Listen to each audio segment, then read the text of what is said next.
Salam jumpa kembali dengan saya Romo Adnan di dalam channel ini. Semoga Bapak Ibu Saudara-saudari dalam keadaan sehat walafiat. Di pagi hari yang indah ini, saya akan menemani Bapak Ibu Saudara-saudari lewat renungan yang saya bawakan ini. Semoga berguna untukmu sekalian. Jangan lupa tetap dukung channel ini dengan cara like, komen, subscribe, dan bagikan juga dengan teman-teman kalian.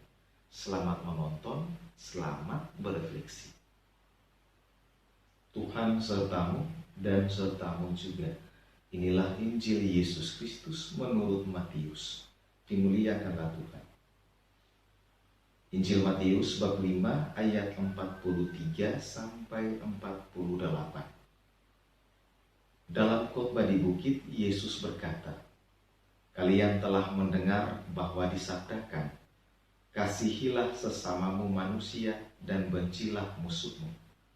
Tetapi aku berkata kepadamu, kasihilah musuh-musuhmu dan berdoalah bagi mereka yang menganiaya kalian. Karena dengan demikian kalian menjadi anak-anak Bapamu di surga. Sebab ia membuat mataharinya terbit bagi orang yang jahat dan juga bagi orang yang baik. Hujan pun diturunkannya bagi orang yang benar dan juga bagi orang yang tidak benar. Apabila kalian mengasihi orang yang mengasihi kalian, apakah upahmu? Bukankah pemungut cukai juga berbuat demikian? Dan apabila kalian hanya memberi salam kepada saudaramu saja, apakah lebihnya dari perbuatan orang lain? Bukankah orang yang tak mengenal Allah pun berbuat demikian? Karena itu kalian harus sempurna sebagaimana Bapamu di surga sempurna adanya." Demikianlah Injil Tuhan, terpujilah Kristus.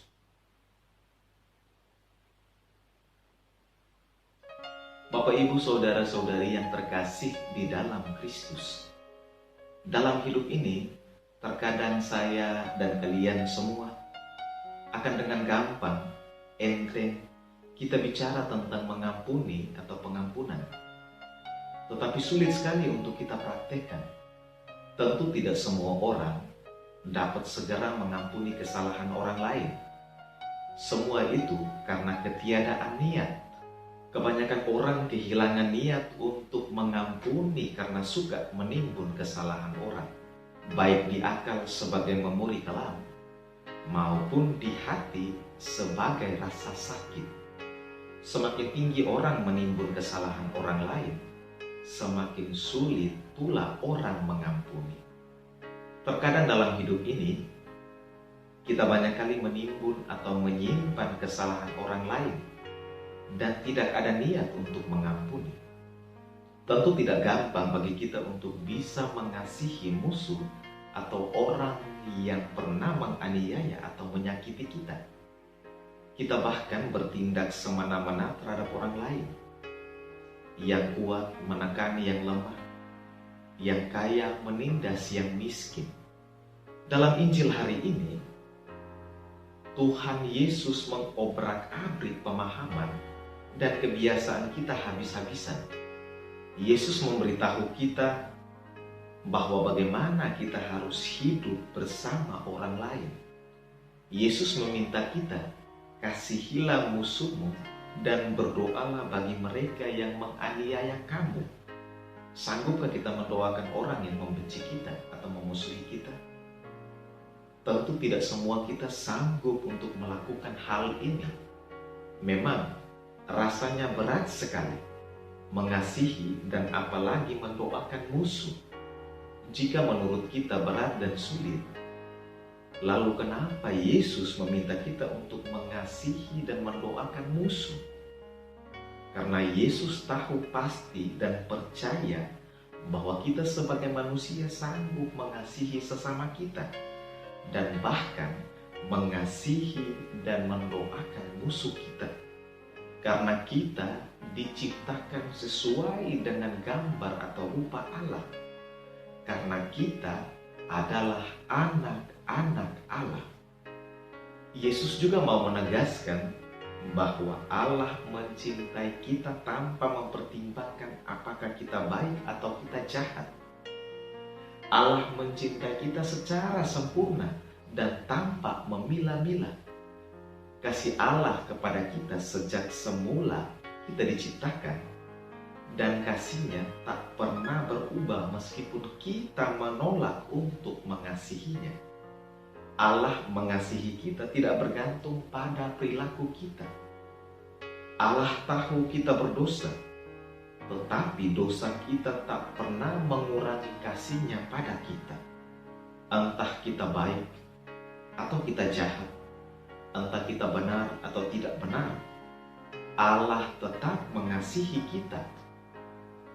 Menerbitkan mataharinya bagi orang yang jahat dan orang yang baik, dan menurunkan hujan bagi orang benar dan orang yang tidak benar. Mengenai mengasihi musuh dan mendoakan musuh, telah lebih dahulu dilakukan oleh Yesus sewaktu dianiaya dalam siksa salib. Yesus mendoakan musuh-musuhnya, "Ya Bapa, ampunilah mereka, sebab mereka tidak tahu apa yang mereka perbuat."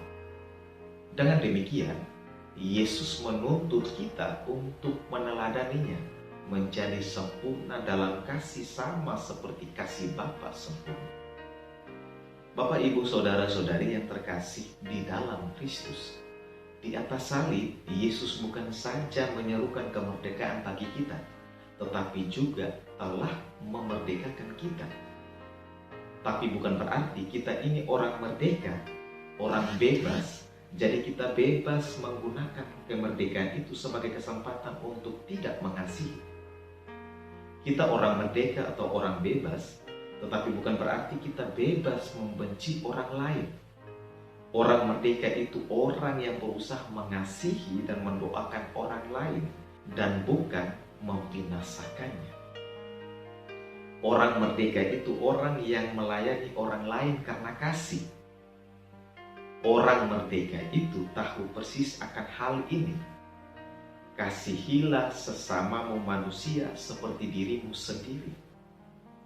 Tuhan meminta kita untuk bukan saja mengampuni musuh, tetapi mengasihi dan mendoakan musuh. Kita diminta untuk juga memberkati orang yang berlaku jahat kepada kita, karena kita sudah mendapatkan pengampunan dari Tuhan atas dosa-dosa kita. Bahkan lebih daripada itu, Tuhan memberkati kita dengan segala berkat yang berlimpah. Kesalahan orang lain kepada kita, betapapun besarnya, tidak pernah dapat melampaui keberdosaan kita di hadapan Tuhan. Tuhan memberikan berkat yang sama kepada orang baik dan orang jahat. Maka kita pun wajib menjadi saluran berkat yang sama untuk semua orang.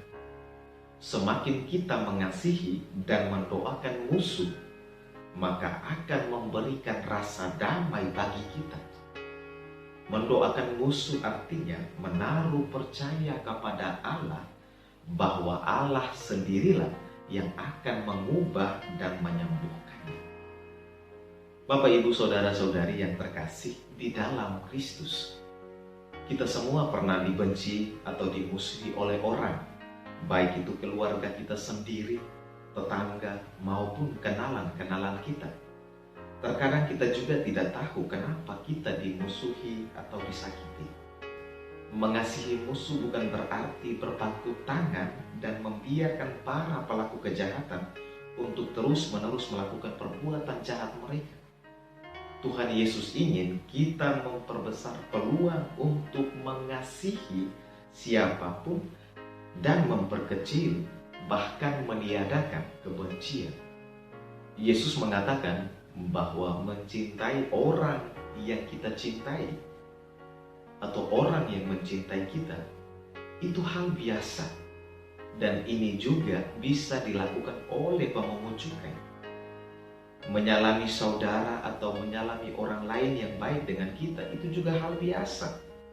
Bahkan orang yang tidak beriman juga bisa melakukan hal itu. Tetapi menyalami orang, mengasihi orang, dan mendoakan orang yang membenci kita, itu adalah hal yang luar biasa. Memusuhi orang yang membenci kita itu manusiawi. Mencintai dan mengasihi orang yang membenci kita bukanlah perbuatan manusiawi, tetapi perbuatan ilahi. Walaupun kita ini makhluk yang serba terbatas, tidak sempurna, namun Yesus meminta kita untuk menjadi orang yang luar biasa, menjadi manusia ilahi, menjadi manusia sempurna sebagaimana Bapa kita di surga sempurna adanya. Yesus meminta kita untuk mengganti hukum balas dendam dengan hukum cinta kasih. Yesus meminta kita untuk mewarisi sifat dan karakter Allah karena kita adalah anak-anak Allah dengan cara mengampuni. Yesus mau menyatakan kepada kita bahwa kasih adalah satu-satunya kekuatan yang mampu melumpuhkan hati yang keras dan mampu mengubah seorang musuh menjadi seorang sahabat. Yang penting dalam hidup ini adalah belajar mengasihi dan dikasihi. Ketika perbuatan jahat seseorang kita balas dengan kasih, si jahat itu akan menjadi serba salah dengan perbuatan kasih yang kita lakukan. Jalan terbaik untuk menghancurkan musuh adalah dengan menjadikan dia sebagai seorang sahabat. Santo Agustinus mengatakan demikian. Cintailah semua orang, bahkan musuhmu. Cintailah mereka, bukan karena mereka adalah saudaramu, tetapi agar mereka dapat menjadi saudaramu. Dengan demikian, Anda akan dibakar dengan cinta persaudaraan, baik bagi dia yang sudah menjadi saudara Anda dan musuh Anda, sehingga ia dapat dengan penuh kasih menjadi saudara Anda. Bahkan dia yang belum percaya kepada Kristus, cintailah dia dengan cinta persaudaraan. Dia belum menjadi saudaramu, tetapi justru mencintainya agar dia menjadi saudara. Bapak, Ibu, saudara-saudari yang terkasih di dalam Kristus, mungkin kita berpikir bahwa permintaan Yesus ini adalah sesuatu yang sangat ideal. Mana mungkin seorang manusia yang rapuh, terbatas, mampu untuk mengasihi dan mendoakan musuh-musuhnya. Tetapi Paus Yohanes Paulus II telah menunjukkan itu di dalam sikap hidupnya. Paus Yohanes Paulus II adalah seorang pribadi yang selalu berdevosi kepada Ibu Maria untuk memohon pengampunan. Paus Yohanes Paulus II memilih untuk mendoakan dan mengampuni Mehmet Ali Akka.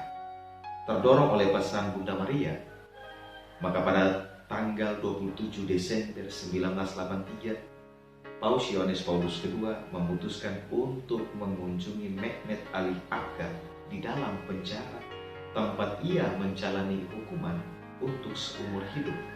Mehmet Ali Akka adalah seorang pemuda yang menembak Paus Yohanes Paulus II ketika Paus sedang menyapa umat di lapangan Santo Petrus pada tanggal 13 Mei tahun 1981. Sebagai pembunuh profesional, Mehmet Ali Akka merasakan kebingungan karena korbannya ternyata masih hidup. Padahal ia yakin peluru dari pistolnya tepat mengenai sasaran. Menanggapi hal itu, Paus Yohanes Paulus II berkata, "Satu tangan menembakkan peluru itu, tetapi tangan lain mengarahkannya." Ia pun menambahkan, tangan seorang ibulah yang mengarahkan laju peluru itu. Ibuku selamanya dan terutama pada tanggal 13 Mei 1981, aku sungguh merasakan kehadirannya di sisiku. Melalui semuanya itu, Paus Yohanes Paulus II juga menampakkan kebenaran Adegium par Mariam ad Jesum, yang berarti melalui Maria sampai kepada Yesus. Pesan Ibu Maria telah mendorong Paus Yohanes Paulus II untuk bertindak seperti Tuhan Yesus, tidak hanya mengunjungi orang yang berada di dalam penjara, tetapi berani mengampuni, mengasihi, dan mendoakan orang yang bermaksud menghilangkan nyawanya. Setelah dialog dengan Mehmet Alif Akar kepada para wartawan, ia berkata, "Ketika berbicara dengannya, saya menganggapnya sebagai seorang saudara yang sudah saya ampuni dan saya percayai sepenuhnya." Marilah kita membangun semangat berdifusi kepada Bunda Maria, ibu kita, ibu setiap orang beriman, karena melalui Bunda Maria kita dapat sampai kepada Yesus, mampu untuk mengampuni dan mendoakan musuh-musuh kita. Amin. Selamat pagi dan selamat berkarya. Salve. Tuhan memberkatimu sekalian.